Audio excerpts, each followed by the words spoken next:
Hello. स्वागत है आप सभी का एग्ज़ाम कोच के यूट्यूब चैनल पर। मैं Manoj Upadhyay. UP triple S C PET की परीक्षा को ध्यान में रखते हुए वहाँ पे इकोनॉमिक खंड को, क्योंकि इकोनॉमी से यूपी ट्रिपल एस सी की पेट के परीक्षा में पूरे इस सेगमेंट से 5 प्रश्न आते हैं। एग्जैक्टली 5 प्रश्न आते हैं। और ये वो ऐसे प्रश्न होते हैं जो क्लियर कट तौर पे आपको इसी टॉपिक से या फिर क्लास डिस्कशन और जो ये पीपीटी के माध्यम से हम लोग कर रहे हैं उस हिसाब से आप उसको सॉल्व कर सकते हैं। कोई बहुत बड़ी समस्या नहीं होगी। तो ध्यान से देखिएगा। और जितने भी प्रश्न एक सेगमेंट को कवर करने के बाद जितने भी प्रश्न वहाँ से बन सकते हैं या जितने भी प्रश्न पिछले या प्रीवियस ईयर में यूपी ट्रिपल एस से किसी भी परीक्षा में पूछेंगे उन प्रश्नों पर चर्चा भी की जाएगी। और जितने भी संभावित प्रश्न हैं, क्योंकि पिछली बार आप देखे होंगे ना 5 प्रश्न तो बेसिक से सवाल आते हैं। ये भी नहीं कि बहुत बड़े लेवल पे सवाल आते, एकदम बेसिक सवाल।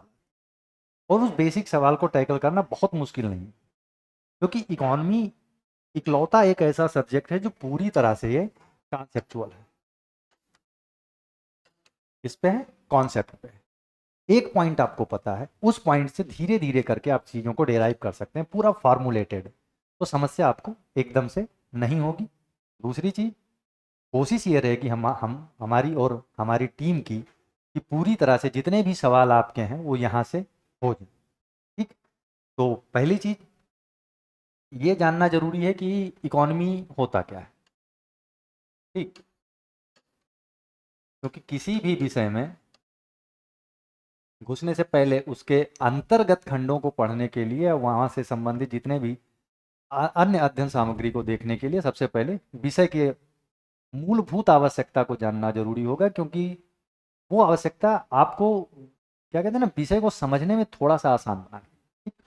तो सबसे पहली बात, इंडियन इकोनॉमी की बात करने से पहले एक पॉइंट यहाँ पे फंसता है, वो बोलता है अर्थशास्त्र। अर्थशास्त्र क्या होता है? अर्थशास्त्र कुछ नहीं है, केवल और केवल जो आर्थिक गतिविधि है। क्या है? आर्थिक गतिविधि। ये पॉइंट ध्यान में रखना कि आर्थिक गतिविधियां होती क्या है, क्योंकि इसी पॉइंट पे आगे चल करके पूरी की पूरी क्लास शुरू से लेके अंत तक पूरी इकोनॉमी यहीं पे टिकी हो। ठीक। अर्थशास्त्र कुछ और नहीं, केवल आर्थिक गतिविधियों से संबंधित नॉलेज है। और वह ऐसी आर्थिक गतिविधियां जो किसी भी समाज की, ठीक है, किसी भी समाज के उत्पादन, वितरण, उपभोग, उत्पादन, वितरण और उपभोग से संबंधित है। वह साथ ही साथ इन तीनों के मध्य अंतर संबंध क्या पाया जाएगा, कि इन तीनों के मध्य का इंटरेक्शन क्या है, इनके मध्य का पैटर्न क्या है, इन चीजों से संबंधित है। तो आर्थिक गतिविधि में किन चीजों पे बात की जाएगी? उत्पादन, वितरण और उपभोग पर बात की जाएगी। और अर्थशास्त्र बेसिक कुछ नहीं, इन्हीं के बीच संबंधित सिद्धांतों का अध्ययन है। एक पॉइंट और है यहाँ पे कि जो अर्थशास्त्र के जनक हैं, जिनको हम एडम स्मिथ के नाम से जानते हैं, एडम स्मिथ को क्या माना जाता है? फादर ऑफ इकोनॉमिक्स, यानी अर्थशास्त्र का जनक।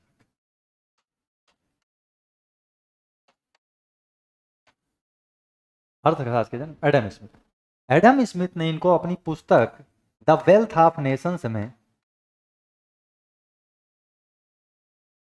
द वेल्थ ऑफ नेशंस में इसको धन का विज्ञान कहा। तो ये प्रश्न रिपीटेड प्रश्न है, लगातार पूछा जाने वाला प्रश्न है। पहला प्रश्न कि अर्थशास्त्र का जनक कौन है, तो उसका जवाब क्या होगा? एडम स्मिथ होगा। और दूसरा कि द वेल्थ ऑफ नेशंस किसकी रचना? तो द वेल्थ ऑफ नेशंस में उन्होंने यही इन्हीं सारी बातों पर बात किया कि किस प्रकार से संसाधनों का, उस समाज की या उस राष्ट्र के संसाधनों का उत्पादन का अधिकार किसका होना चाहिए, उसमें वितरण किस प्रतिरूप क्या होना चाहिए, और उसका उपभोग पैटर्न कैसे होना चाहिए, और किस हिसाब से फिर इकोनॉमी आगे बढ़ती। ठीक।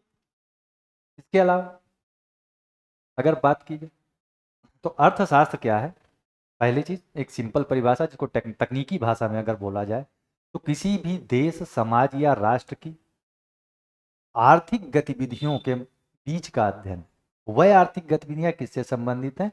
उस समाज में या उस देश में किस वस्तु का उत्पादन हो रहा है, किन सेवाओं का उत्पादन हो रहा है, उन उत्पादन के साधनों पे स्वामित्व किसका है, या उन उत्पादन के बाद उनका डिस्ट्रीब्यूटिंग पैटर्न यानी वितरण प्रतिरूप कैसा है, वो समाज किन सभी वस्तुओं का उपभोग कर, तो इन सब के मध्य का अध्ययन। ठीक। दूसरी चीज कि इकोनॉमी के प्रकार क्या, इकोनॉमिक्स के प्रकार। ठीक। इकोनॉमिक्स दो प्रकार से होती है, पहला है माइक्रो इकोनॉमिक्स और दूसरा है मैक्रो इकोनॉमिक्स। माइक्रो और मैक्रो इकोनॉमिक्स। ठीक। तो माइक्रो इकोनॉमिक्स क्या होगा, जैसे नाम ही है, माइक्रो का मतलब क्या होता है, सूक्ष्म। और किसी भी अर्थव्यवस्था में या किसी भी सोसाइटी में सबसे सूक्ष्मतम स्तर पे कौन आएगा, जब हम यहाँ पे उत्पादन वितरण और उपभोग की बात कर, ठीक, तो किसी भी जगह पे सूक्ष्मतम स्तर पर कौन आएंगे, तो यहाँ पे किसी एक उपभोक्ता। ठीक। दूसरा एक उत्पादक या एक कंपनी। एक एक उपभोक्ता, एक उत्पादक या एक कंपनी किस प्रकार से बिहेव कर रही है या किस प्रकार से उसका व्यवहार है, किस प्रकार से कार्य कर रही है, उसके मध्य का अध्ययन है। ठीक। तो जाहिर सी बात है कि इतने सूक्ष्मतम स्तर पर पढ़ने की हमको जरूरत नहीं है, क्योंकि हमको ना चार्टर्ड अकाउंटेंट बनना है ना कंपनी सेक्रेटरी बनना है, दोनों चीजें हैं। और अच्छी बात भी ये है कि ये हमारे सिलेबस का हिस्सा नहीं। तो जानने का स्तर पर ये था कि चलो माइक्रो इकोनॉमिक्स क्या होता है, जिसको एक व्यष्टि अर्थशास्त्र भी हिंदी में बोलते हैं, लेकिन किसमें किसके बात आएगी, जिस जहाँ पे केवल इंडिविजुअल की बात की जाएगी, किसी एक उत्पादक उपभोक्ता और एक कंपनी की बात की जाएगी। वहीं दूसरी तरफ अगर माइक्रो इकोनॉमिक्स की तरफ जाएंगे तो यहाँ पे संपूर्ण राष्ट्र, संपूर्ण राष्ट्र या समाज की आर्थिक गतिविधियों का अध्ययन होता है, किसी एक की। और संपूर्ण या राष्ट्र या समाज में कौन कौन सी आर्थिक गतिविधियां होंगी, कि उस देश की राष्ट्रीय आय क्या है, जिसको आप जीडीपी कॉमनली नोन, सामान्यता जिसको आप जीडीपी के नाम से जानते हैं। दूसरा, वहां की मौद्रिक नीति कैसे कार्य करती है। ठीक। वहां की राजकोषीय नीति,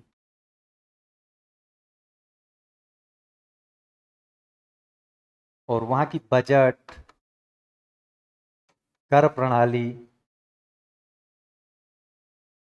महंगाई, बेरोजगारी, गरीबी, जो कि आगे चल करके एक एक करके हमारे पास टॉपिक बनते चले जाएंगे। कि किसी भी अर्थव्यवस्था में या किसी भी देश में इन चीज़ों का अगर अध्ययन किया जाएगा तो मैक्रो इकोनॉमिक्स के लेवल की पे किया जाएगा। और यूपीएससी यानी यूपी ट्रिपल एस सी पेट में केवल यही इसी सिलेबस को ध्यान में रख के बनाया। अब ये आपका आज डिसाइड हो गया कि आपको पढ़ना क्या। इकोनॉमिक्स के बारे में वैसे भी बहुत सारी माइथोलॉजीज चलती हैं, मिथक चलते रहते हैं कि बहुत ही बोरिंग सब्जेक्ट है या बहुत ही ज़्यादा ऐसा है, लेकिन ऐसा नहीं है, कॉन्सेप्ट है फार्मूलेटेड। पहले, ठीक, पहली चीज़ क्या हो गया कि हमारा सिलेबस अब डिफाइन हो गया कि हमको राष्ट्रीय आय के बारे में जानना है, हमको मौद्रिक नीति के बारे में जानना है। और ये इस बार के पेट के लिए, क्या पिछली बार भी यहाँ से सवाल आए थे, वो पिछली बार आने के साथ इस बार के लिए भी ये महत्वपूर्ण है। वो क्यों महत्वपूर्ण है वो आगे हम क्लास के साथ डिस्कस करें। राजकोषीय नीति के बारे में, बजट व्यवस्था के बारे में, यहाँ की कर प्रणाली के बारे में। ठीक। आगे देखते हैं। अगला टॉपिक है कि अर्थशास्त्र होता क्या है। अर्थशास्त्र, ठीक, सिद्धांतों के व्यवहारिक उपयोग का अध्ययन, यानी अर्थव्यवस्था क्या है, सिद्धांतों के व्यवहारिक उपयोग का अध्ययन है। यानी किताब में क्या है ना कि बहुत सारी चीजें लिख दी गई, अब उन सारी चीजों को अप्लाई किया नहीं जा सकता, क्योंकि जो भी बुक्स लिखी जाती हैं सामान्यतः वो एक आदर्श स्थिति को ध्यान में यानी आइडियल सिचुएशन को ध्यान में रख करके लिखी जाती है, और उस आइडियल सिचुएशन को आप अप्लाई समाज पर नहीं कर सकते। तो उसका व्यवहारिक उपयोग कैसे होगा। अच्छा, दो शब्द ध्यान रखना, एक शब्द है शास्त्र और दूसरा है व्यवस्था।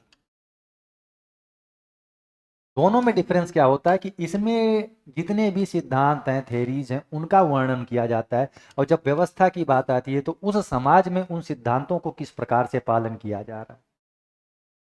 अगर भारतीय अर्थव्यवस्था के, हम भारतीय अर्थशास्त्र नहीं पढ़ रहे हैं, हम पढ़ रहे हैं भारतीय अर्थव्यवस्था, यानी भारत में इकोनॉमिक स्ट्रक्चर क्या है, हम इसकी बात करेंगे, ना कि पूरी तरह से जाकर के एक एक कंपनी के बारे में, रिलायंस कैसे काम कर रही है, इन्फोसिस कैसे काम कर रही है, एल कैसे काम कर रही है, ऐसे लेवल पे पूरी अर्थव्यवस्था को ध्यान में रखते। तो क्या चीज़ है अर्थव्यवस्था? क्या है?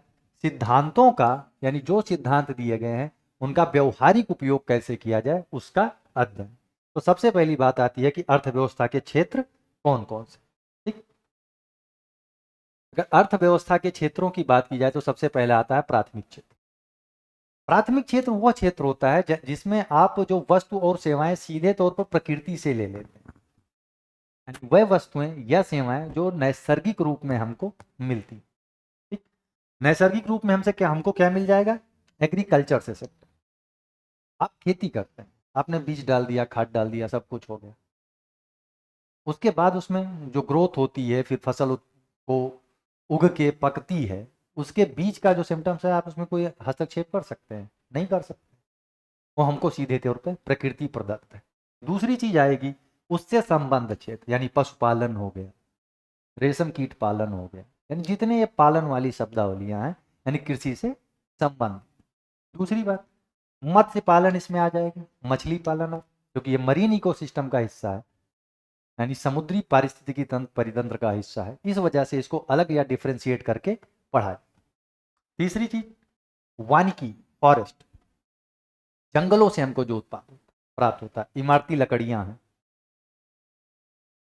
उसके अलावा जितने भी जंगल के उत्पाद हैं उन सब को हम इसके अंतर्गत यानी प्राथमिक क्षेत्र के अंतर्गत रखेंगे। और अगला माइनिंग सेक्टर है, क्योंकि आप खनिज का उत्पादन करते हैं तो खनिज को शुरुआत में कहाँ से लेके आते हैं? जमीन से ही तो निकाल के आते हैं, अयस्क के रूप में लाते हैं, फिर उसको गला वला करके फिर उसको एक शुद्ध धातु के रूप में उसको ला करके फिर उसका जो भी बनाना होता है जिस भी हिसाब से उससे कार्य किया जाता है। ठीक, वही द्वितीय क्षेत्र की अगर बात की जाए तो जिनमें, या ऐसा क्षेत्र जिनमें प्राथमिक क्षेत्र की वस्तुओं का, यानी ये वस्तुएं जो यहां से हमको मिली हैं प्राकृतिक तौर पर, उनका उपयोग किसके रूप में किया जाता है? कच्चे माल के तौर पर किया जाता है। जैसे विनिर्माण क्षेत्र, निर्माण क्षेत्र, या गैस जल और विद्युत।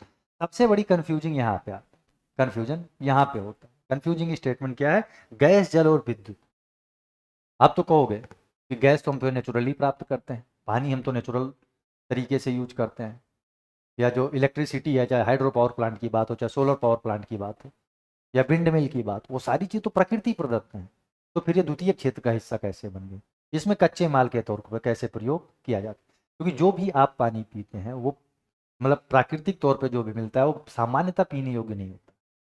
उसको प्रोसेस्ड करके सब लगभग आजकल सभी के घरों में आरओ सिस्टम लगे हुए हैं, जिसके माध्यम से उस जल को आप प्रोसेस करते हैं, फिर पीने योग्य बनाते हैं, तो हो गया द्वितीय क्षेत्र का हिस्सा। क्योंकि कहीं ना कहीं जो नेचुरल वाटर था उसको आपने रॉ मटेरियल के तौर पर प्रयोग किया, फिर अपने उपयोग लायक वस्तु उसको बनाए। ऐसे गैस की बात है, आप कच्चा पेट्रोलियम निकालते हैं, ठीक, जब आप खनन करते हैं तो जो भी गैस निकलती है उसका सीधे उपयोग तो आप ईंधन के रूप में नहीं कर सकते हैं, या किसी भी तरीके से नहीं कर सकते, उसको भी तो प्रोसेस किया जाता है। तो जो प्रोसेस करने के बाद जो हमारे पास बचता है उसका हम उपयोग करते हैं, तो ये भी क्या हो जाएगा? द्वितीय क्षेत्र का हिस्सा। यही बात इलेक्ट्रिसिटी की बात, सोलर एनर्जी डायरेक्टली हमको प्रोवाइड होती है, लेकिन उससे आप डायरेक्ट पंखा चला सकते हैं बिना कोई सेटअप लगाए हुए, या जो भी फोटोवोल्टिक सेल्स होती हैं अगर उनका उपयोग ना किया जाए तो आप उसको डायरेक्ट करंट में कन्वर्ट कर सकते हैं? नहीं कर सकते हैं। कहीं ना कहीं वो एनर्जी प्रोसेस हुई, आने के बाद उस प्लांट पे गिरी, उस प्लांट पे गिरने के बाद उसमें जो भी प्रोसेसिंग होना हुआ उसके बाद आपने उसको बैटरी के बैटरी पर जा करके उसको स्टोर किया, फिर आगे चलकर अपना कार्य।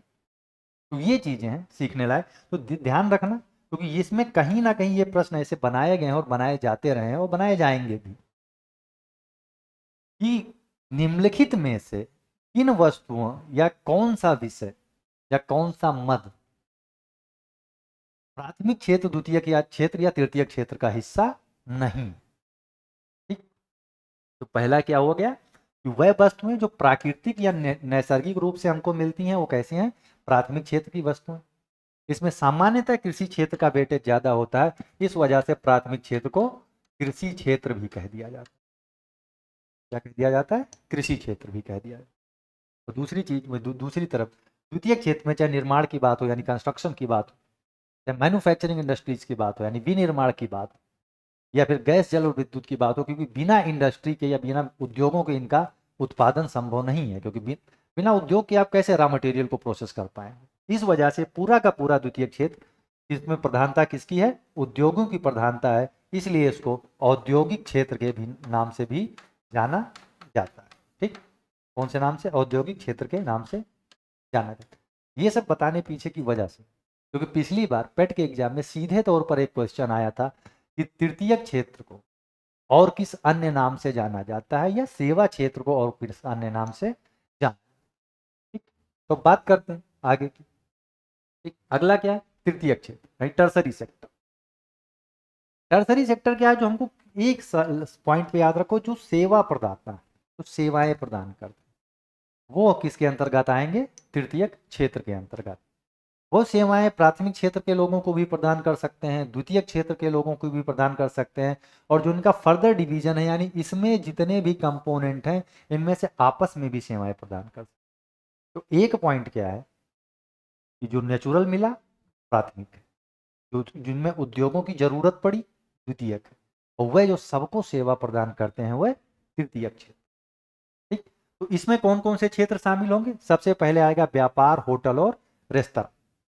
व्यापार, एक जगह से, ठीक, यानी प्राथमिक क्षेत्र से द्वितीय क्षेत्र तक वस्तुओं को ले जाने, या द्वितीय क्षेत्र से आगे तृतीय क्षेत्र तक वस्तुओं को ले जाने में जिन भी चीजों की जरूरत पड़ेगी, यानी जिन बिचौलियों की जरूरत पड़ेगी, वो व्यापारी होते हैं। आप अनाज का उत्पादन करते हैं, सामान्यतः अगर पंजाब और हरियाणा के क्षेत्र को छोड़ दिया जाए, तो अपने आसपास पता कर लीजिएगा, अगर जो भी आप किसान परिवार से हैं तो ये बात जानते होंगे, नहीं जानते हैं तो किसी से कांटेक्ट करके पता करिएगा कि क्या जो अनाज उत्पादन किसान कर रहा है वो डायरेक्टली इंडस्ट्रीज तक पहुंचा रहा है, बीच में कोई अन्य नहीं आ रहा। जैसे अभी तक क्या था कि जब किसानों की सुविधाओं को ध्यान में रखते हुए उनको पर्याप्त आय हो, इसके लिए सरकार ने एपीएमसीज बनाए, यानी जिसको सामान्यतः किस नाम से आप जानते हो, मंडी के नाम से जानते हो। और सारे किसान मंडी तक अनाज भी लेकर के नहीं जाते, वो बीच में इससे पहले किसी एक व्यापारी को, बड़ा व्यापारी एपीएमसी, और सबसे पहले कोई खुदरा व्यापारी जो आकर के उनसे अनाज खरीदता है, खुदरा व्यापारी बड़े व्यापारी को भेजता है, बड़ा व्यापारी मंडी को लेकर के जाता है, और मंडी वाला लेकर के जाएगा औद्योगिक क्षेत्रों के पास। तो इनके बीच का क्या हुआ, इन्होंने उत्पादन किया नहीं किया। ठीक, किसी भी तरह उत्पादक तो यहाँ पे है, और यहाँ पे, यहाँ प्रकृति है और यहाँ पे उद्योग, और बीच में इनके बीच का जो प्राइस डिफरेंस आता है वो इनका बेनिफिट होता है, और इसके लिए क्या कार्य करते हैं, वही सेकेंडरी से फिर जा करके टर्सरी, क्या, उपभोक्ता तक। कहाँ तक, उपभोक्ता तक। वो कैसे कार्य करे, उत्पादन किया, इसने यहाँ से माल को प्रोसेस करके होलसेलर के पास भेजा, होलसेलर ने रिटेलर के पास भेजा, रिटेलर ने जाकर के किराना स्टोर पे जाकर के सामान दे दिया। यानी जो आटा, यहाँ से गेहूं का उत्पादन हुआ, ठीक है, यहाँ से व्हीट यानी गेहूं का उत्पादन हुआ, और अंतिम प्रोडक्ट उपभोक्ता के पास जब आटा पहुंचता है, तो उसके बीच में, इन तीनों के बीच में जितना भी कार्यक्रम होता है उसको हम व्यापार के नाम से जानते हैं, ट्रेड के नाम से जानते हैं। दूसरा है होटल। अब जो व्यापारी यहाँ से यहाँ तक ट्रेवल करेगा, एक स्थान से दूसरे स्थान तक जाएगा, तो रहने के लिए कोई ना कोई तो व्यवस्था चाहिए, और नहीं रहेगा तो ऐसा थोड़ी ना रोड पे जा करके सोएगा, कोई ना कोई एक सुविधा चाहिए। रोड पे तो सामान्यतः लोग सो लेंगे, बशर्ते वहाँ पे कोई गाड़ी चलाने वाला ना हो फुटपाथ पे, समस्या वहाँ तो भी तो आती। ठीक, तो रहेगा, आराम करने के लिए चाहिए, तो होटल्स की व्यवस्था है। खाने के लिए फिर रेस्टोरेंट की ज़रूरत पड़ती है, यानी रेस्तरां की ज़रूरत पड़ती है, क्योंकि कोई 2 दिन 3 दिन के लिए बाहर गया है तो ऐसा थोड़ी ना भूखे मरेगा। तो चाहे वो ढाबा पे खाए, चाहे सामान्य होटल पे जाके भी, क्या कहते हैं, चाहे वो ब्रेड बन खा ले, तो भी वो एक होटल है या रेस्टोरेंट की तौर पे कार्य कर रहे हैं। अगली चीज़, परिवहन। अब यहाँ से यहाँ तक कोई एक अपने सर पे तो लाग लेकर जाएगा नहीं, और सबके पास इतने संसाधन नहीं होते, ट्रैक्टर ट्राली या लॉरी वगैरह होती नहीं है, ट्रक वरक। तो क्या होगा, दूसरे से कॉन्ट्रैक्ट करेंगे या कांटेक्ट करेंगे और फिर उसके साथ लेकर के उसको एक स्थान से दूसरे स्थान तक जाएंगे, यानी अपने गंतव्य तक उसको छोड़ करके आएंगे, यानी डेस्टिनेशन। संचार, इनके और इनके बीच का संबंध कैसे हो, आपसी संबंध, जितने भी बीच में व्यापारी हैं उनके बीच का संबंध कैसे हो। अगर छोटा कस्बा है तो आप दौड़ के बुला सकते हैं, लेकिन यही चीज़ है अगर किसी दूसरे जगह के व्यापारी के साथ कांटेक्ट करना है तो पहले का सेटअप अलग था। आज का सेटअप क्या है कि इतने सारी टेलीकॉम इंडस्ट्रीज काम कर रही हैं, चाहे आप जिस भी सर्विस प्रोवाइडर का सिम यूज करते हो वो आपको केवल और केवल कम्युनिकेशन की सुविधा प्रदान करती है कि आप एक जगह से दूसरी जगह के साथ जुड़ जाएं। ठीक, तीसरा भंडारण, अधिक उत्पादन हो गया और आप वेट कर रहे हैं कि जब बाजार में प्राइस बढ़ेंगे तब हम इसको बेचेंगे, तो उसको तो भी कहीं ना कहीं स्टोर करने की जरूरत पड़ेगी। जिसके लिए मान लो आपने आलू का उत्पादन बड़े पैमाने पर कर लिया, आपकी खपत से ज़्यादा का उत्पादन हो गया, तो उसके लिए क्या करेंगे, आप कोल्ड स्टोरेज की तरफ जाएंगे। घर में आप तो हर व्यक्ति तो कोल्ड स्टोरेज बना नहीं सकता क्योंकि बकायदे बहुत ज़्यादा वित्त लग जाएगा।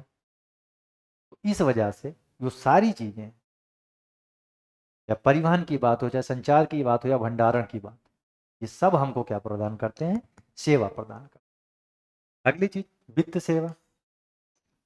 कोई काम बिना पैसे के हो सकता है,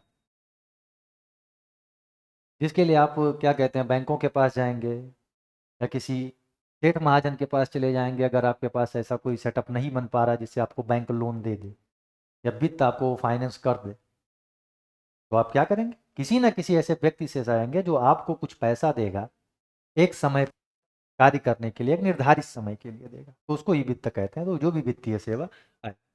फिर क्या आएगी, चिकित्सा सेवा। अब चाहे प्राथमिक क्षेत्र का व्यक्ति हो, चाहे द्वितीय क्षेत्र का व्यक्ति हो, चाहे उपभोक्ता हो या कोई एक सर्विस प्रोवाइडर हो, तो काम करेगा, बॉडी के मैकेनिज्म है कि बीमार पड़े, तो जब बीमार पड़ेगा तो किसके पास जाएगा, हॉस्पिटल्स में जाएगा। तो हॉस्पिटल में जो डॉक्टर हैं वो अपने ज्ञान के बदले आपसे जो चार्ज ले रहे हैं, यानी वो एक चिकित्सा सेवा प्रदान करके आपसे पैसा कमा रहे हैं। अगली बात, वास्तविक संपदा। क्या सबके पास जमीनें होती, सबसे पहला प्रश्न तो यही आती, वास्तविक संपदा मतलब जो आपको मूलभूत संपत्ति है, तो सबके पास तो जमीनें होती नहीं है। तो लोग क्या करते हैं, अभी आप बाहर रह के आप पढ़ रहे हैं, किसी व्यक्ति से आपने रूम को रेंट पर लेके रखा है, तो आप उसके मालिक तो हैं नहीं, मालिक कोई दूसरा है। आप मंथली 2,000 4,000 रुपये, यानी जो भी आपका किराया होगा वो पे कर रहे हैं केवल उस एरिया को आप यूज करने के लिए। तो ये वास्तविक संपदा की बात आ जाएगी। अगली चीज आएगी, लोक प्रशासन एवं प्रतिरक्षा। जितनी भी ब्यूरोक्रेसी है, आईएएस हैं, आईपीएस ऑफिसर्स हैं, या सामान्य क्लर्क हैं, या जितने भी आर्मी, क्या कहते हैं, नेवी और एयरफोर्स के जितने भी जवान हैं, वो सारे लोग लोक प्रशासन यानी पब्लिक एडमिनिस्ट्रेशन एंड डिफेंस, ये सब मिल करके एक निश्चित तनख्वाह के बदले देश की सुरक्षा और देश में एक शांति व्यवस्था कायम रहे, इसको लेकर के कार्य करते हैं, यानी वो भी अपनी सेवा प्रदान करते हैं।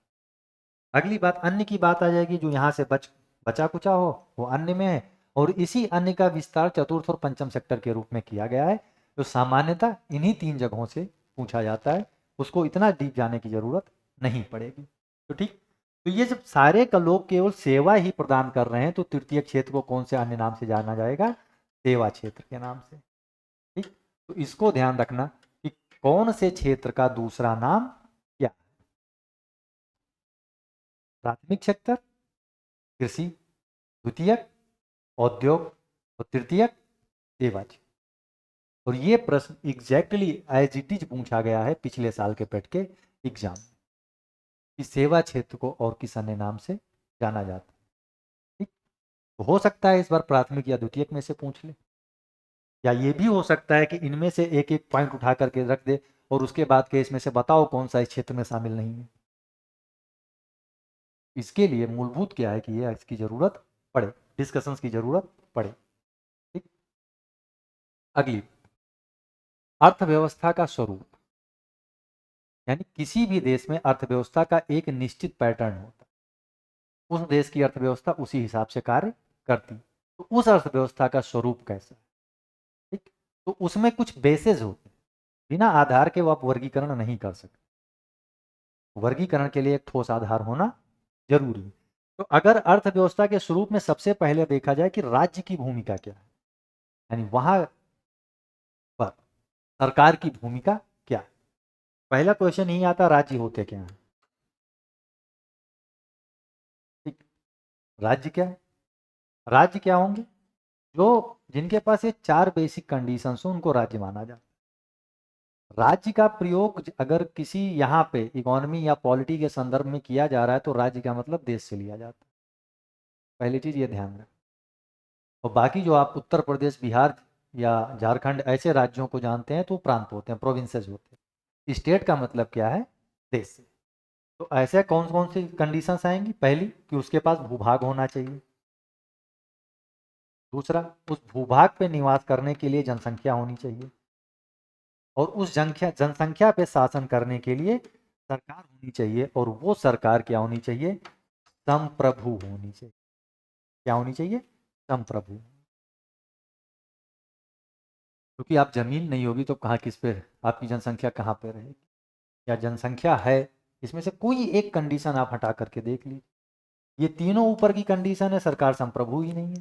संप्रभु का मतलब है कि आपने आंतरिक और बाह्य मामलों में, यानी चाहे आपकी आंतरिक नीतियों की बात हो या चाहे चाहे विदेश नीति की बात हो, उसमें निर्णय लेने के लिए आप पे किसी का दबाव नहीं है, तब आप संप्रभु।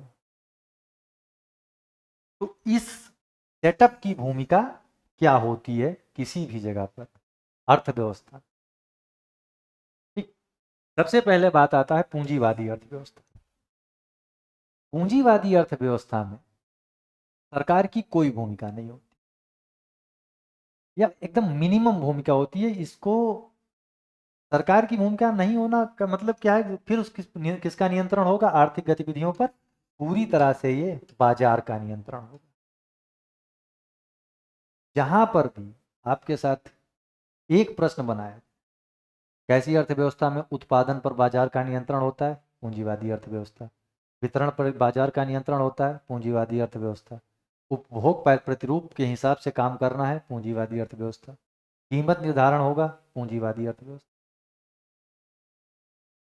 जहां पर भी इस शब्द का प्रयोग किया जाए, बाजार का नियंत्रण, तो वो कैसी हो जाएगी? पूंजीवादी अर्थ। दूसरी चीज कि केवल आर्थिक गतिविधि पे नहीं, संसाधनों पर भी नियंत्रण किसी एक व्यक्ति का हो। यहाँ पे निजी स्वामित्व की बात की जाएगी, यानी क्या होगा? निजी स्वामित्व होगा और वो व्यक्ति निजी लाभ के लिए कार्य करेगा। उसको देश दुनिया से मतलब नहीं है, समाज से मतलब बहुत ज़्यादा नहीं होता कि समाज कैसे हो। वो अलग अलग चीज़ों, देशों में अलग अलग तरीके से उनको कंट्रोल किया जाता है। तो राज्य की भूमिका यहाँ पे क्या है? राज्य यहाँ पे केवल और केवल शांति व्यवस्था बनाए रखने के लिए काम करता है।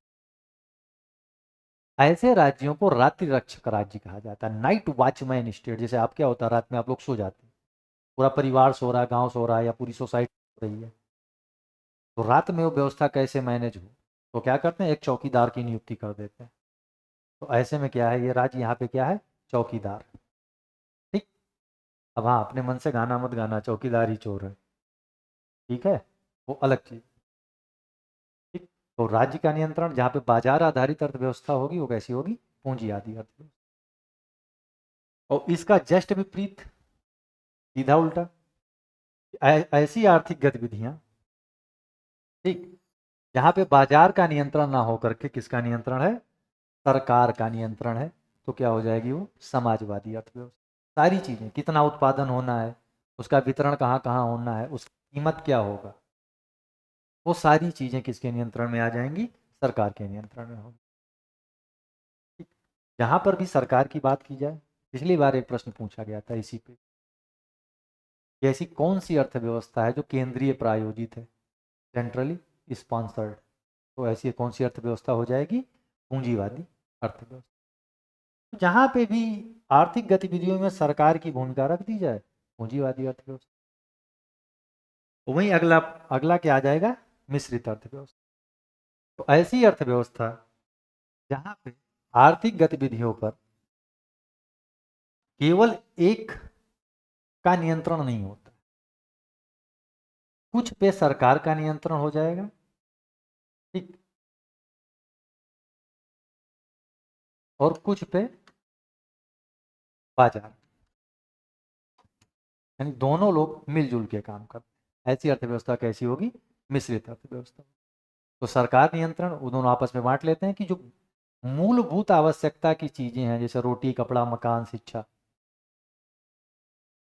या जो भी बेसिक कंडीशन है गरिमापूर्ण जीवन जीने के लिए, उसको सरकार नियंत्रित करती है। और बाकी जो विलासिता की चीजें हैं या जो स्टेटस सिंबल की चीजें हैं कि जिनको दिखाने से लोगों को आत्मसंतुष्टि मिलती है, तो उस पर किसका नियंत्रण हो जाएगा? बाजार का नियंत्रण। तो कुछ सरकार, कुछ बाजार। अगर इनके एग्जाम्पल्स की बात करो तो पूंजीवादी अर्थव्यवस्था के एग्जाम्पल अधिकांश यूरोपीय कंट्री हैं, अधिकांश यूरोपीय और अमेरिकन कंट्री। और सबसे बेस्ट एग्जाम्पल की बात करें किया जाएगा तो वह है सिंगापुर।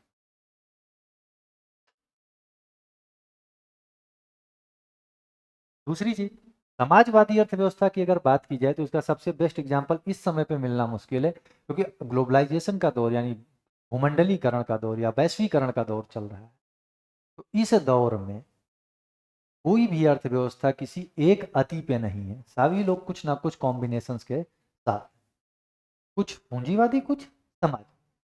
तो अगर इसके एग्जाम्पल की बात की जाए तो 1991 से पहले जो रशिया था यानी यूएसएसआर था, 1989 से पहले चाइना था, या आज के संदर्भ में देखा जाएगा तो केवल एक कंट्री है जिसको आप बहुत हद तक मान सकते हो लेकिन संपूर्णता नहीं, वो है नॉर्थ कोरिया। ठीक, बहुत हद तक। और मिश्रित अर्थव्यवस्था का समझना तो सबसे बेस्ट एग्जाम्पल है वो है इंडिया। तो अगर अब आपसे पूछ लिया जाए कि भारतीय अर्थव्यवस्था किस प्रकार की अर्थव्यवस्था है, तो भारतीय अर्थव्यवस्था कैसी है? मिश्रित अर्थव्यवस्था। ठीक, वैसे सवाल आते हैं, ढेर सारे सवाल आते हैं। मिश्रित कैसे? क्योंकि आप लोगों ने एक सेटअप देखा होगा गांव में या फिर शहरों में भी लगता है, जिसको पीडीएस सिस्टम बोलते हैं तकनीकी भाषा में, जन वितरण प्रणाली, तो या जिसको एक सामान्य भाषा में कोटा बोलते हैं। बाजार में जो गेहूं और चावल का रेट है, क्या कोटा पे भी वही रेट है? कोटा पे तो सरकार कुछ कम करके या बहुत कम करके प्रोवाइड करवा रही है आपको चीजें। क्यों? क्योंकि वो आपके जीने के लिए जरूरी है, उनको सब्सिडाइज करती है। इससे खैर नुकसान नहीं होता है किसी का, लेकिन वो सब्सिडी देती है सरकार उस पर, बाकायदे राज सहायता करती है। बाजार के आधार पर क्या कभी सोचा कि भारत की सरकार ने आईफोन के दाम तय किए हैं या एसी फ्रिज इन सब का प्राइस तय किया हो, मूल्य तय किया हो? नहीं करते। क्यों? क्योंकि ये विलासिता की चीजें हैं, तो इनको तय नहीं करते हैं। वो बाजार के आधार पर जो भी कंपनी तय कर देती है उस पर अगर आप सक्षम हैं तो खरीद लीजिए, नहीं है तो आप मटके से काम चलाइए, यानी जितनी भी चीजें आप अफोर्ड कर सकते हैं उसके हिसाब से। जरूरी थोड़ी ना है फ्रिज लेना। अगला जो आधार है वो वैश्विक संबंधों के आधार पे है कि एक देश का या एक समाज का दूसरे समाज के साथ कैसा संबंध। वैश्विक संबंधों के आधार पर अर्थव्यवस्था दो प्रकार की होगी। खुली अर्थव्यवस्था, खुली अर्थव्यवस्था का मतलब जिस देश ने, या इसको टेक्निकल ना हो करके इसे सामान्य भाषा में समझो, एक ऐसा देश जो दूसरे देशों के साथ आयात भी करता हो या दूसरे देशों को अपने यहाँ की वस्तुएं निर्यात भी करता, यानी अर्थव्यवस्था के लिए जिसके दरवाजे आर्थिक गतिविधियों के लिए अन्य देशों के लिए खुले। पहले भारतीय दरवाजे कुछ हद तक बंद थे, लेकिन 1991 के बाद जब हमारे साथ बैलेंस ऑफ पेमेंट का संकट आया, यानी भुगतान संतुलन संकट उत्पन्न हुआ, तो उसके बाद जा करके हमने अपने दरवाजे, भारतीय अर्थव्यवस्था के दरवाजे अन्य क्षेत्रों के लिए खोल दिए। तो भारतीय अर्थव्यवस्था कैसी है? एक ओपन इकोनॉमी है, यानी भारतीय अर्थव्यवस्था क्या करती है? आयात और निर्यात दोनों की। वहीं कुछ ऐसी अर्थव्यवस्थाएं भी हैं जो ना तो आयात करती हैं ना ही निर्यात करती हैं, यानी बंद अर्थव्यवस्था।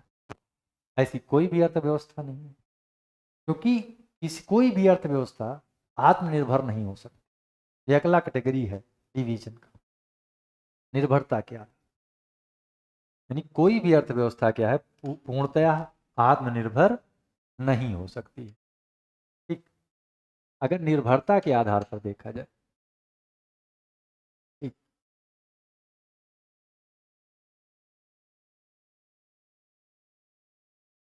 कितने लोग कितने तरीके से हो जाएंगे? 3। एक तो आत्मनिर्भर, दूसरा निर्भर पूरी तरह से, तीसरा परस्पर निर्भर। ठीक। तीसरा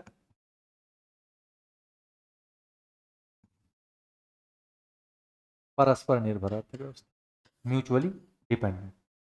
आप क्या ऐसा कोई समाज या ऐसी कोई सोसाइटी आप लोग ध्यान कर सकते हो या बता सकते हो हमको जहाँ पे अपने नागरिकों की जरूरत के लिए या कोई व्यक्ति अपनी सारी आवश्यकताओं का उत्पादन कर लेता हो? व्यक्ति के स्तर पर चले जाओ या देश के स्तर पर चले जाओ,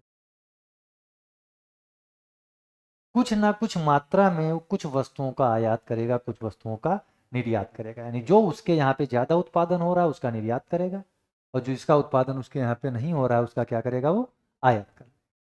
ठीक। तो आत्मनिर्भर का मतलब कि अपने नागरिकों की जरूरतों की सारी वस्तु और सेवाओं का उत्पादन वह स्वयं करता। तो अर्थव्यवस्था कैसी है? आत्मनिर्भर अर्थव्यवस्था। दूसरा निर्भर अर्थव्यवस्था। निर्भर इकोनॉमी यानी इंडिपेंडेंट इकोनॉमी होती, दिन भर कटोरा लेके दूसरे के दरवाजे पर खड़े हुए हैं कि भाई कुछ दे दो खाने के लिए।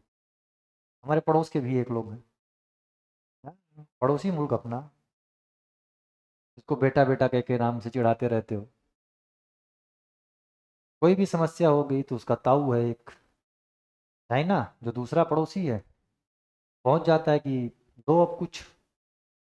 जैसे इस समय वहाँ पे बहुत बड़े पैमाने पर बारिश वारिश हुई है, बाढ़ बाढ़ की स्थिति है, तो वहाँ पे डेंगू मलेरिया यानी मच्छरों का संकट बहुत ज़्यादा है। तो उसने ये बात बताया कि हमारा भारत कोई मदद नहीं कर रहा।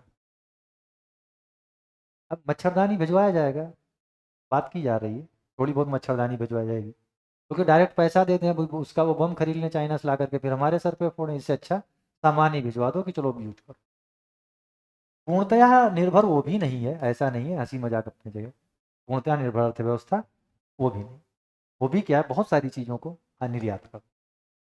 अधिकांश अर्थव्यवस्थाएं क्या है? परस्पर निर्भर।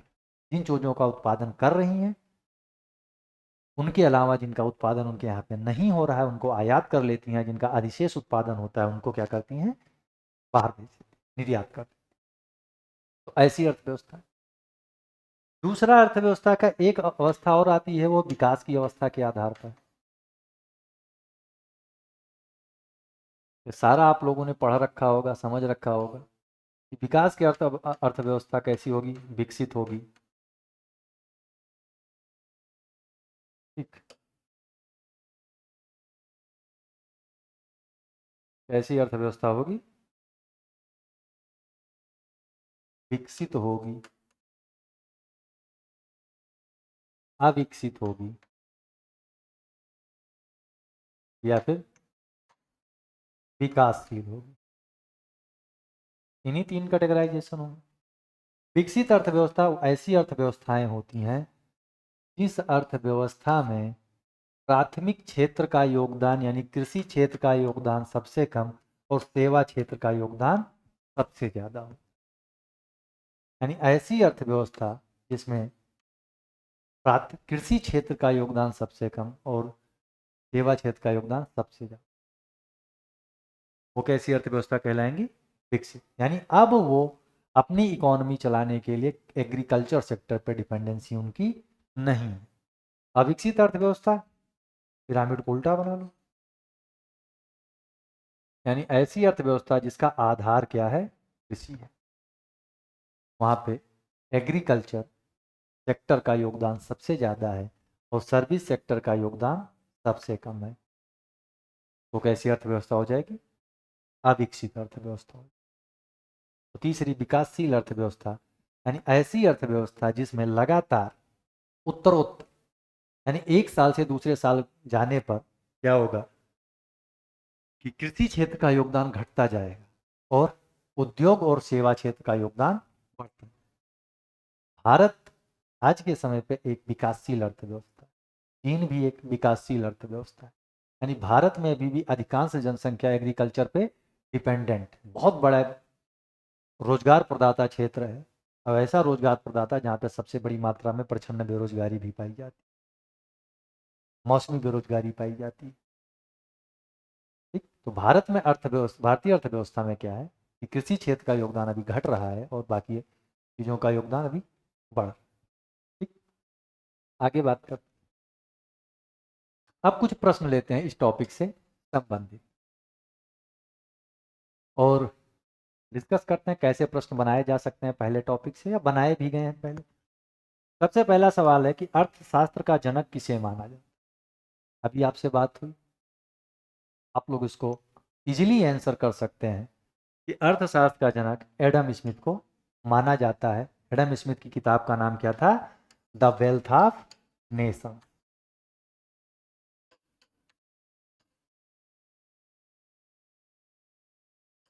इनके बारे में कहा जाता है कि एडम स्मिथ का तोता भी कौन भी जानता था। क्यों? क्योंकि जब भी उससे भी कोई पूछो तो वो भी बता देता था डिमांड एंड सप्लाई, दो ही चीज़ों का खेल है कि अगर मांग बनी है तो सप्लाई जारी रहेगी, अगर मांग घट जाएगी तो सप्लाई बंद करना पड़ेगा, मजबूरी। क्योंकि आप जो भी उत्पादन कर रहे हैं अगर उसका खपत नहीं हो रहा है तो आप उत्पादन क्यों करें। तो सवाल क्या है कि अर्थशास्त्र का जनक किसे माना जाता है, तो अर्थशास्त्र का जनक एडम स्मिथ को माना जाता है। ठीक? दूसरा सवाल, निम्नलिखित में से किस प्रकार की अर्थव्यवस्था बाजार केंद्रित, क्या केंद्रित होती है, कीवर्ड पढ़ो, बाजार केंद्रित। तो कौन सी अर्थव्यवस्था है जो बाजार केंद्रित, जहाँ पे उत्पादन के साधनों पर बाजार का नियंत्रण यानी व्यक्तियों का नियंत्रण होता है, संसाधनों पर पूरी तरह से निजी स्वामित्व पाया जाता है, कीमत निर्धारण बाजार का, यानी जितनी भी प्रकार की आर्थिक गतिविधियां होंगी वो बाजार के हिसाब से चलेंगी। तो ऐसी एक ही अर्थव्यवस्था है, वो है कौन सी? पूंजीवादी अर्थव्यवस्था, जिसपे बाजार का नियंत्रण पाया जाता है। समाजवादी अर्थव्यवस्था में किसका नियंत्रण होगा? सरकार। और मिश्रित अर्थव्यवस्था में क्या होगा? कुछ का होगा, कुछ का, कुछ बाजार के शक्तियों के हाथ में होगा, कुछ क्या कहते हैं, सरकारी शक्तियों के हाथ में। अगला सब, द्वितीय क्षेत्र को और कौन से अन्य नाम से जाना जाता है? तो अभी हमने थोड़ी देर पहले बात की कि द्वितीय क्षेत्र कैसा क्षेत्र होता है जहां पे प्राथमिक क्षेत्र की वस्तुओं का कच्चे माल के तौर पर उपयोग करके उससे कोई अन्य उत्पाद बना करके बेचा जाता है। गन्ना लिया, उसकी चीनी बनाई और मार्केट में चीनी बेची जा रही, तो चीनी कौन से क्षेत्र की वस्तु है? द्वितीय क्षेत्र की वस्तु। तो द्वितीय क्षेत्र क्या है? इंडस्ट्रीज। द्वितीय क्षेत्र में कौन सा क्षेत्र हो जाएगा? औद्योगिक क्षेत्र हो जाएगा हमारे लिए। ठीक, अगला सवाल, निम्न में से कौन सा विषय प्राथमिक क्षेत्र के अंतर्गत नहीं आता है? यहां पे ध्यान रखना, मैक्सिमम ह्यूमन एरर्स यहीं पे होती है। पहली चीज, जो भी पेपर आपको मिलता है वो वापस ले जाने के लिए मिलता है। दूसरा, अगर घर ले जाने को नहीं मिलता है तब भी उतने समय के लिए आपका आराम से पूरा पेपर को दिए। हमेशा से कीवर्ड्स को अंडरलाइन करिए, आपके सवाल गलत नहीं हो, इसकी जिम्मेदारी मेरी। ठीक, पहला कीवर्ड्स क्या है? प्रश्न पूछा गया प्राथमिक क्षेत्र के अंतर्गत कौन सा वस्तु नहीं? कृषि आएगा प्राथमिक क्षेत्र के अंतर्गत? नहीं आता है प्राथमिक क्षेत्र के अंतर्गत। क्या आता है? तो कृषि हमारा प्राथमिक क्षेत्र की वस्तु है, क्योंकि प्राथमिक क्षेत्र को मूलतः कृषि क्षेत्र ही कहा जाता है। माइनिंग सेक्टर, माइनिंग सेक्टर भी प्राथमिक क्षेत्र के अंतर्गत आता है, क्योंकि खनन से मिली वस्तुएं भी प्राकृतिक होती हैं हमारे लिए, चाहे कोयला हो, लोहा हो या अयस्क हो, जो भी वस्तुएं। तीसरा, वानिकी, क्या जंगलों से मिली जो वस्तुएं हैं वो प्राकृतिक होती हैं या उसको कोई जाकर के बनाता है? कि का थोड़ा सा कार्बन ले लिए, थोड़ा सा हाइड्रोजन ले लिया, नाइट्रोजन ले लिए, सारे एलिमेंट्स को लेके गए, एक ठो पेड़ बना के खड़ा कर दिया वहाँ पे। नहीं हो सकता, पॉसिबिलिटीज नहीं इस चीज। वानिकी भी नहीं आएगा। बचा क्या? गैस, जल और विद्युत। गैस और जल और विद्युत क्या है? प्राथमिक क्षेत्र में नहीं आते हैं। ये कौन से सेक्टर का हिस्सा है? द्वितीय क्षेत्र का हिस्सा। ठीक, अगली चीज, बंद अर्थव्यवस्था किस प्रकार की अर्थव्यवस्था, यानी सीधे तौर पर पूछा गया है निम्नलिखित में से कौन सी अर्थव्यवस्था बंद अर्थव्यवस्था को रिप्रेजेंट करती है? तो बंद अर्थव्यवस्था किस प्रकार की अर्थव्यवस्था है? वह बंद अर्थव्यवस्था की परिभाषा क्या है कि जहाँ पे ना एक्सपोर्ट होता हो और ना ही इंपोर्ट होता हो, यानी आयात और निर्यात दोनों ना होते, तो ऐसी अर्थव्यवस्था कैसी होगी? बंद अर्थव्यवस्था। ठीक, तो इसमें से कौन सा विकल्प आपका सही चला जाएगा? डी विकल्प सही चलेगा। तो पहला टॉपिक आपका कंप्लीट है। ठीक, तो पहले टॉपिक से जो भी बेसिक प्रश्न बनाए जा सकते हैं या आपको समझाने के लिए बनाए गए या कुछ पूछे गए, उसके बेस को बेस बना करके कुछ प्रश्न बनाए गए। आप लोगों का एक काम है कि जो भी टॉपिक आप यहाँ से पढ़िए, चाहे ऐप के माध्यम से या यूट्यूब के माध्यम से, जिस भी माध्यम से आप जिस टॉपिक को पढ़िए, उस टॉपिक से संबंधित प्रश्न आप सॉल्व करिए। ठीक, जितने भी प्रश्न आपके मिले कहीं से कहीं के भी, ठीक, क्या करना है?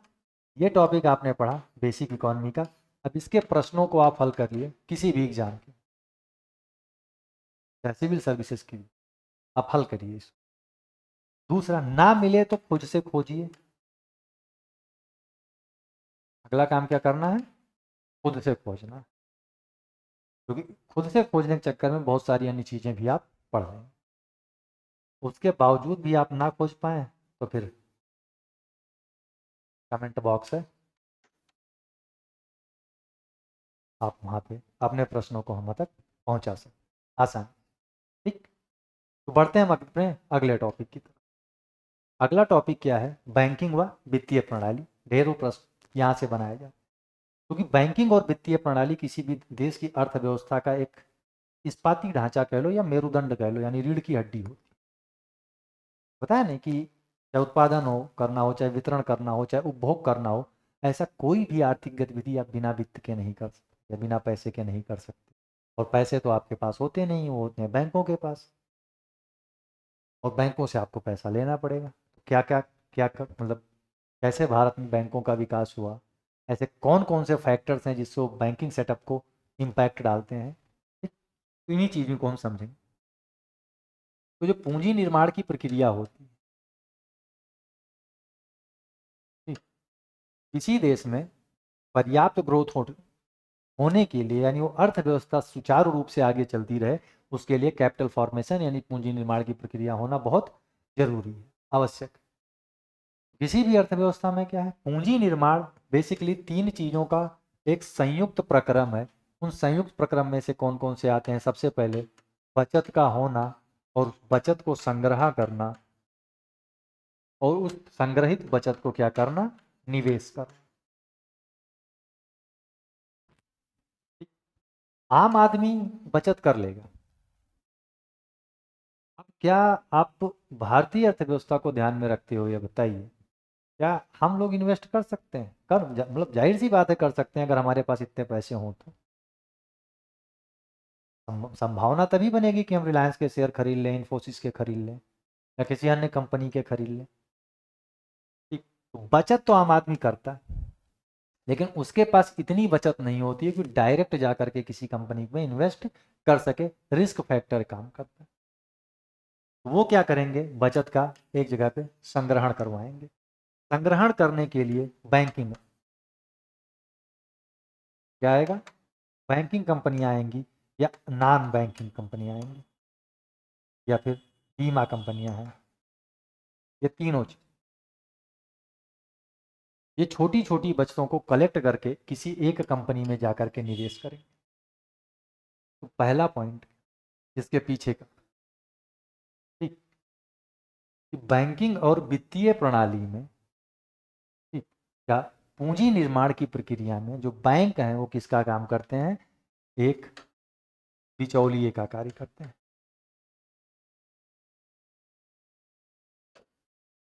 किसका काम करते हैं? बिचौलिए का कार्य करते हैं। कैसे? ये बैंक है, ये बचतकर्ता से पैसा लेगा और इसको कहाँ तक पहुँचाएगा? निवेश करेगा। निवेशक पास, या फिर इसको एक हिसाब से कह लो, ये उत्पादन का, यानी उत्पादक तक इन पैसों को पहुँचाए। आप किसी बैंक में पैसा क्यों देंगे? क्योंकि बैंक इसके बदले में आपको क्या देगा? ब्याज देगा। इंटरेस्ट रेट के आधार पर। बैंक क्या करेगा, निवेशक को पैसा देगा कि आप उत्पादन करिए, इसके बदले में बैंक लेगा क्या रिवर्स में, इनसे भी ब्याज लेगा एक निर्धारित दर पर। और इन दोनों जो ब्याजों का डिफरेंस है, यानी जो बैंक वापस बचत करता को दे रहा है, या जिसको निवेश करता है जो ब्याज बैंक को दे रहा है, ये इनका पर्सनल इंटरेस्ट होता है। ठीक, जो डिफरेंस यहाँ पे आए, इंटरेस्ट डिफरेंट आए, उससे बैंक का खर्चा चलता है। बैंक उसमें अपना क्षमता विस्तार करे या कोई भी कार्य करे, बैंक का चलता है।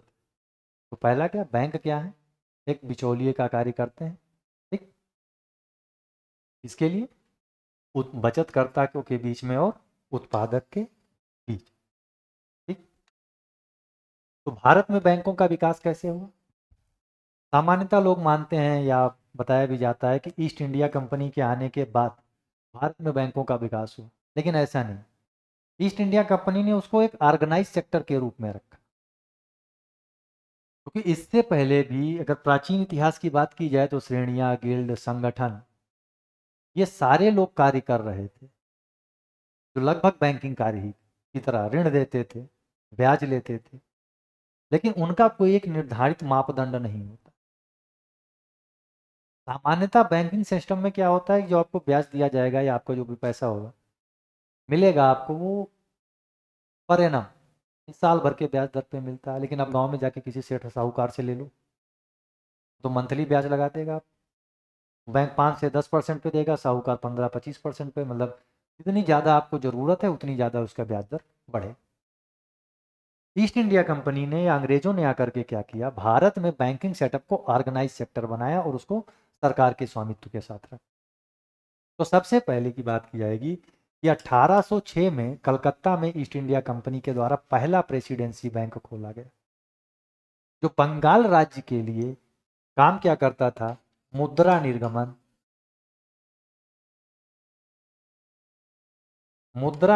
और प्रबंधन का कार्य।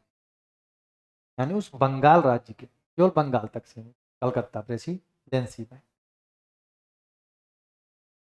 तो बंगाल तक सीमित था, उसको बंगाल के लिए पैसे जारी करता था, यानी ईस्ट इंडिया कंपनी के सिक्के या रुपए, और उसको मैनेज करता था कि कौन सा पैसा कहाँ है। आगे जाकर जब मुंबई पे शासन हुआ, तो बम्बई में भी एक प्रेसिडेंसी बैंक खोला गया, और फिर 1847 में जाकर के मद्रास में। यानी शुरुआत में ईस्ट इंडिया कंपनी ने क्या किया, अपने तीनों अलग अलग प्रेसिडेंसीज के लिए 3 अलग अलग बैंकों की स्थापना। 1857 का विद्रोह हुआ, ठीक है? जब 1857 का विद्रोह हुआ उसके बाद चीजें बदली यहाँ, क्योंकि इससे पहले बहुत बड़े पैमाने पर जो अंग्रेज थे वो भारतीय समाज और भारतीय संस्कृति में हस्तक्षेप कर रहे थे। लेकिन 1857 को जब उन्होंने मूल्यांकन किया तो इन चीज़ों को पाया कि अभी ये हस्तक्षेप बंद कर देना चाहिए, और हस्तक्षेप बंद करने के लिए सबसे पहला काम किया कि 1858 के एक्ट के माध्यम से ईस्ट इंडिया कंपनी की सारी संपत्ति को हस्तांतरित कर दिया गया ब्रिटिश क्राउन को।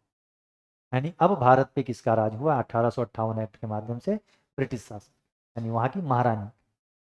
ठीक, आगे चल करके जब 1858 के एक्ट में, तो बैंक किसके हो गए, जो पहले कंपनी के थे वो बैंक किसके हो गए, ब्रिटिश के हो गए, यानी ब्रिटिश गवर्नमेंट के बैंक।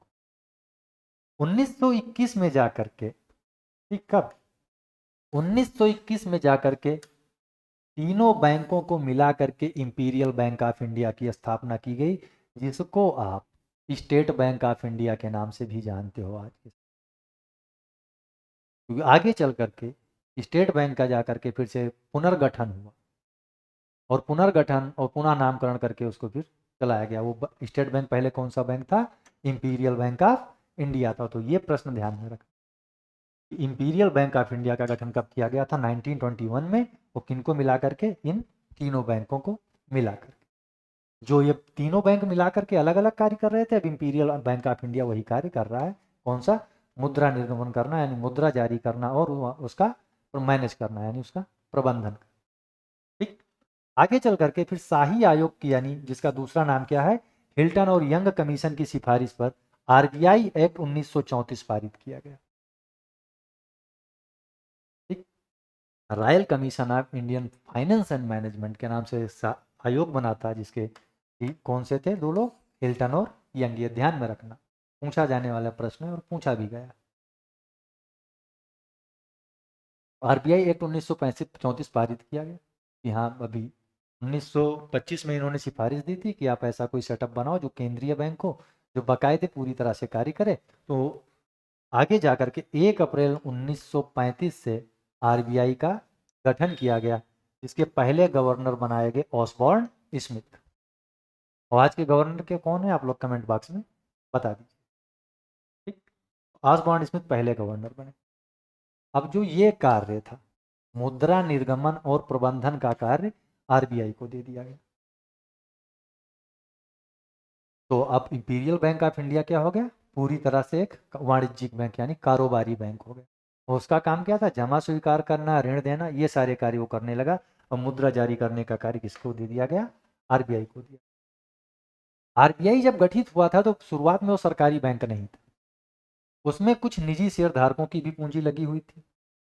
जो प्राइवेट इन्वेस्टर्स थे, जब इंडियन इंडिपेंडेंस एक्ट 1947 पारित किया, यानी भारतीय स्वतंत्रता अधिनियम पारित किया गया, तो सारी संपत्ति जो ब्रिटिश की थी उसको किसको दिया गया, भारतीय संविधान सभा को, जो अंतरिम सरकार के तौर पे भी कार्य कर रहे।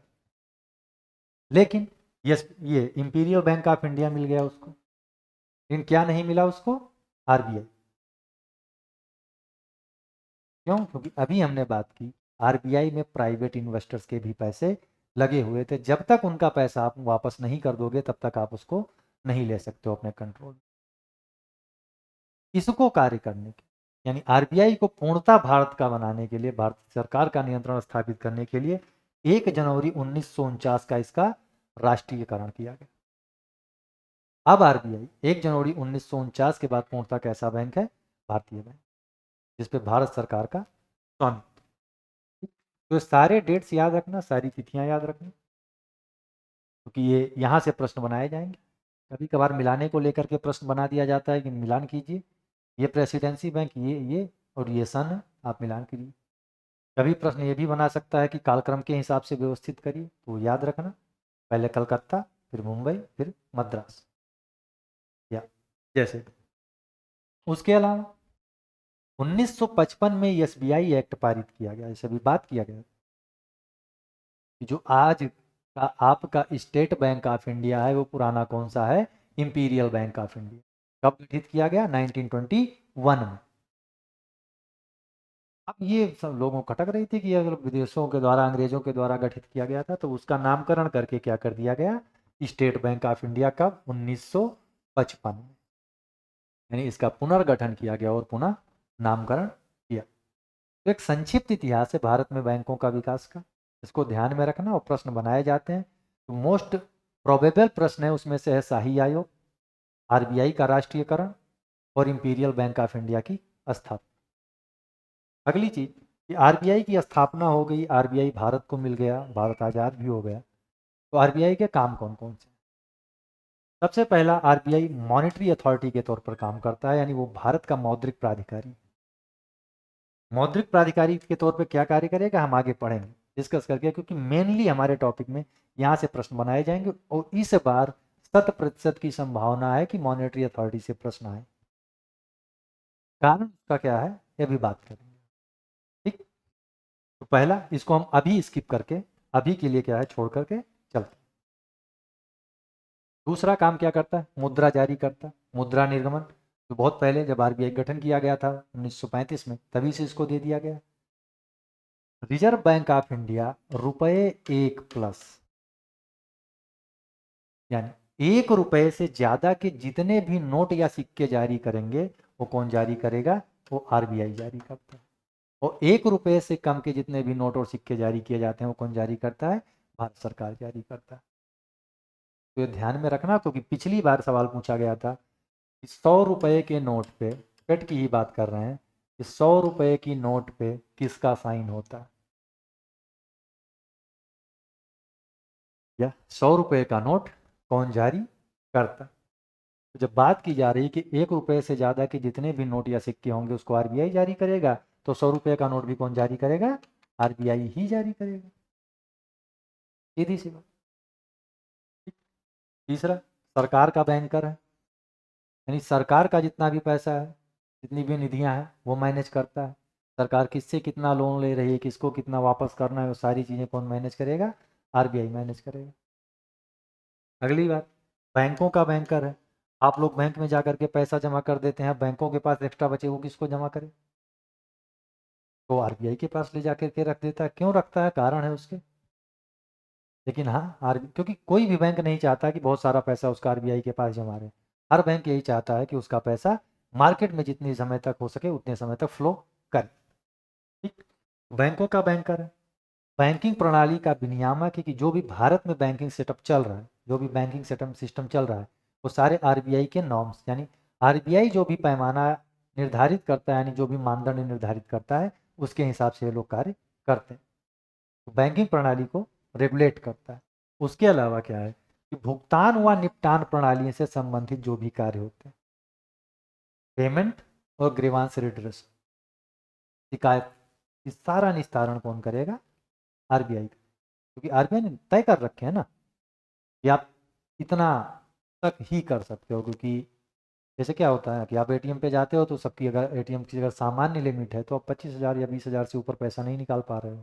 क्यों? क्योंकि आरबीआई ने तय कर रखा है कि आप भुगतान इतना ही कर सकते हो।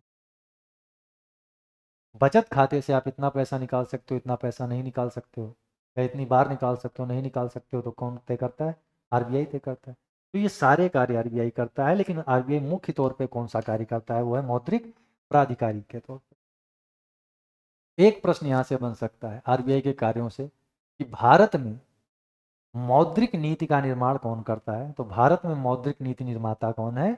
Reserve bank of India. बाकी अन्य भी पूछे जा सकते हैं, ऐसा नहीं कि पूछे नहीं जाते हैं, लेकिन ये पूछा गया, कई बार पूछा गया, टीसीएस तक के सब प्रश्नों तक पूछा जाता है। मौद्रिक प्राधिकारी तौर पे जो पहले ही मैंने बोला, इस पे डिटेल डिस्कशन करना जरूरी होगा क्योंकि यहाँ से सवाल आने के चांसेस बहुत ज़्यादा। ठीक। तो मौद्रिक प्राधिकारी के तौर पे जो आरबीआई क्या कार्य करेगा? इतना कार्य करता है कि मुद्रा की उपलब्धता बनी रहे। क्या बनी रहे? बाजार में मुद्रा की उपलब्धता बनी। क्यों? किस प्रकार से? जिससे बाजार में मौद्रिक स्थिरता रहे। ऐसा नहीं कि बहुत ज़्यादा फ्लक्चुएट करे रुपया। पर्याप्त ऋण मिल सके। किसको? उत्पादक को। यानी भारत की निवेश संरचना भी ना बिगड़े, उसके साथ साथ महंगाई भी कंट्रोल में रहे। जो वहनीय महंगाई या बियरेबल या जिसको अन्य सब टॉलरेबल महंगाई बोलते हो, इन्फ्लेशन बोलते हो, तो इन सारे कार्यों का कार्य किसका है, जिम्मेदारी है? वो है मौद्रिक प्राधिकारी के तौर पर आरबीआई का। पहला, मुद्रा मुद्रा और ऋण की उपलब्धता क्या है बाजार में? एक पर्याप्त तरलता बनी रहनी चाहिए, लिक्विडिटी बनी रहनी चाहिए। ठीक। अगला पॉइंट आता है कैसे मैनेज करता है? तो हम मौद्रिक उपकरणों के माध्यम से आरबीआई विभिन्न तरीके से मौद्रिक नीतियां बनाता है और उनको प्रबंधित करता है। कैसे? कुछ मात्रात्मक उपकरण है, कुछ गुणात्मक उपकरण है। यहाँ से सवाल आए। कैसे सवाल आए कि निम्नलिखित में से कौन सा मात्रात्मक उपकरण नहीं है, या निम्नलिखित में से कौन सा गुणात्मक उपकरण नहीं है?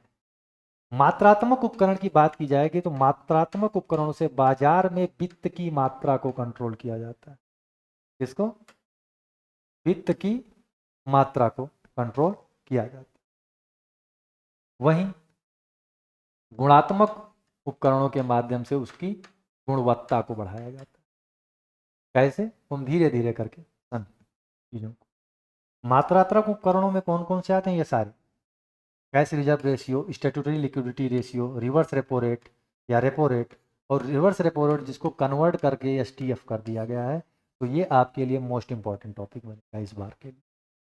या तो रिवर्स रेपो रेट या तो स्टैंडिंग डिपॉजिट फैसिलिटी रेट, ये एसडीएफआर। दोनों में अंतर क्या होता है ये बात करें। बैंक रेट, ओएमओज, या इसके अलावा एक और टॉपिक है एलएएफ, यानी लिक्विडिटी एडजस्टमेंट फैसिलिटी।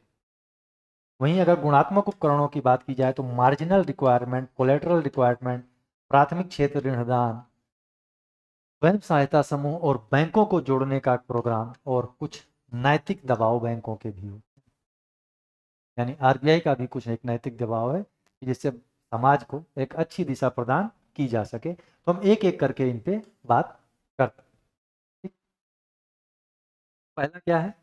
हाँ, मौद्रिक प्राधिकारी के तौर पर मौद्रिक उपकरणों को समझने के लिए सबसे पहले बात जरूरी है, क्योंकि वहाँ ऐसी शब्दावलियां आएंगी कैसी जो भी हम बात करें, क्योंकि अब इनको पहले जानना जरूरी है, नहीं तो वहां पे फिर यही आएगा कि ये शब्द होता क्या है, क्योंकि इकोनॉमी कुछ नहीं, केवल केवल शब्दों का भंडार है और शब्दों का खेल। यहाँ आप बेसिक टर्म्स समझ गए, वहाँ पे इकोनॉमी समझने में कोई बड़ी रॉकेट साइंस नहीं। तो सबसे पहली चीज़ समझना जरूरी है, क्योंकि आप बैंक जाते हैं, बैंकों में खाता खुलवाते हैं, तो कितने प्रकार के अकाउंट बैंक ओपन करता है? तो बैंक मुख्यतः 4 तरीके से अकाउंट ओपन करता है। ठीक, कौन कौन से? सबसे पहला आप बचत खाता खुलवाते हैं, यानी सेविंग अकाउंट। दूसरा करेंट अकाउंट। तीसरा रिकरिंग अकाउंट, और तो अगला फिक्स अकाउंट। बचत खाता, चालू खाता, आवर्ती खाता और सावधि खाता, फिक्स अकाउंट। अंतर क्या है? क्योंकि बचत खाते में आप कितनी भी बार पैसा जमा कर सकते हैं, लेकिन निकालने की एक लिमिट होती है। दिन भर में इतनी बार ही आप उस अकाउंट को प्रयोग में ला सकते हैं। वहीं चालू खाता में क्या होता है, कितनी भी बार जमा करें और कितनी भी बार निकालें। रिकरिंग अकाउंट में आप नाम ही इसका ना आवर्ती खाता,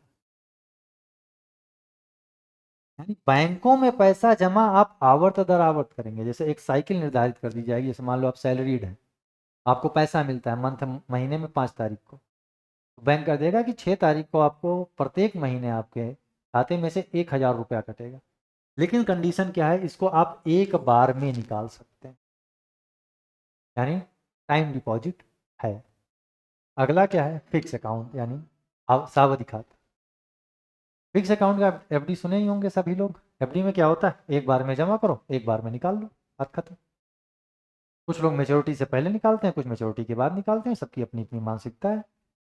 जो मेच्योरिटी से पहले निकाल लेंगे उनका नुकसान होगा, जो मेच्योरिटी के बाद निकालेंगे उनका फायदा होगा।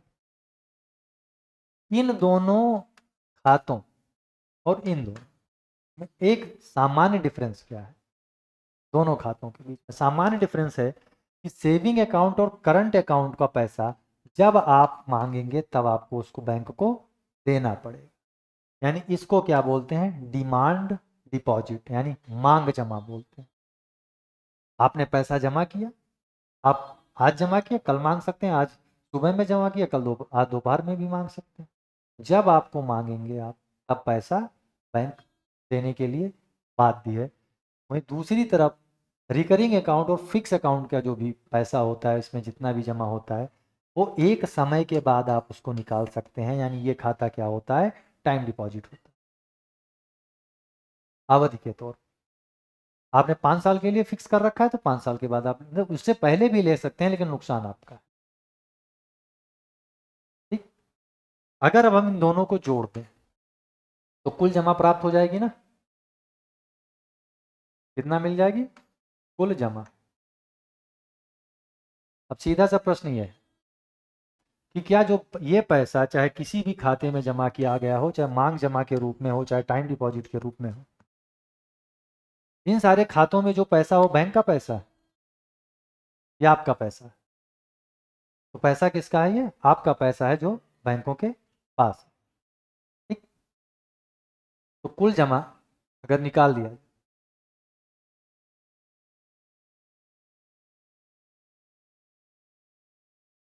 कुल जमा बराबर क्या हो जाएगा? मांग जमा प्लस समय जमा, यानी टाइम डिपॉजिट। तो आप बैंकों में पैसा क्यों जमा करते हो? क्योंकि आपको क्या चाहिए? ब्याज चाहिए। उसी के लालच में आप पैसा जमा करते हैं। तो अगर कुल जमा में, टोटल डिपॉजिट में अगर हम ब्याज जोड़ दें तो बैंक की देयता निर्धारित हो जाएगी। टोटल लाइबिलिटी की बैंक को कितना पैसा वापस करना है आपको।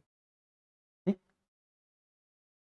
क्योंकि बिना ब्याज के लालच में मतलब जाहिर सी बात है ना कि जितने समय तक बैंक के पास आपका पैसा रहेगा ब्याज दर पे उतना ही ज़्यादा इम्पैक्ट पड़ेगा, यानी ब्याज आपके फायदे में उतनी।